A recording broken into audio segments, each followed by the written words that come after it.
దేవుడు కోరేది ఏంటంటే మనం ఆయన దగ్గరకు రావాలి. ఆయన దగ్గరకు రావాలి. God is not a God of force.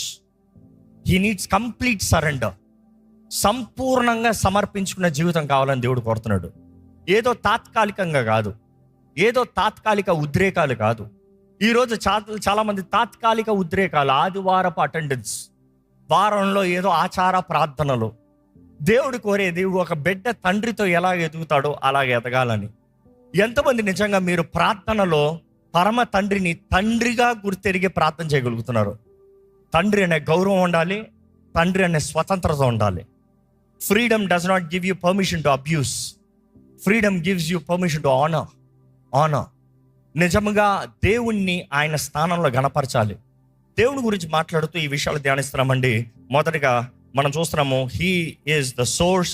Secondly, he is the sustainer. Thirdly, he is the nourisher. Fourthly, you see he is the